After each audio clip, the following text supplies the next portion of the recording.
எதனாலே அப்படின்னார், குரு அப்படிங்கிறவர் அந்த ஆத்ம ஞானத்தை அடைந்தவராக இருக்கணும், சாந்தியாக, அந்த சரீரப்பற்றையே இல்லாமல் இருக்கணும்.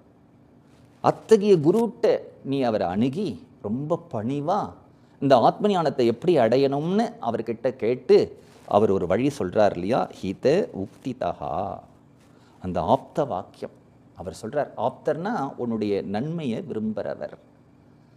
எது பெரிய நன்மைன்னா ஞானதானம் தானே பெரிய நன்மை. இன்றைக்கி எனக்கு ஒரு வேளை சாப்பாடு போட்டால் இப்போ பசிக்காது, அடுத்த வேளை பசிக்கும். ஒரு வேலை கொடுத்தா கொஞ்சம் பணம் வரும், அது எனக்கு போதுமானு தெரியாது. ட்ரெஸ்ஸு கொடுத்தா கொஞ்ச நாள் இருக்கும், கிழிஞ்சு போயிடும். படிப்பு கொடுத்தா ஓரளவு பிரயோஜனம் உண்டு. ஆனால் திரும்பி பிறக்காமல் இருக்கிறதுக்கு ஒரு வழி சொல்லணும். ஏன்னா திரும்பி ஜென்மான்னு வந்தால் இந்த ஜென்மாவில் எத்தகைய பிரச்சனைகளை நாம் அனுபவித்தோமோ அதே பிரச்சனைகள் அடுத்த ஜென்மாவிலையும் தொடரும் இல்லையா. அப்போ ஜென்மா வராமல் இருக்கணும்னா ஞானம் வேணும் இல்லையா, அந்த ஆத்ம ஞானத்தை அடையணும் இல்லையா.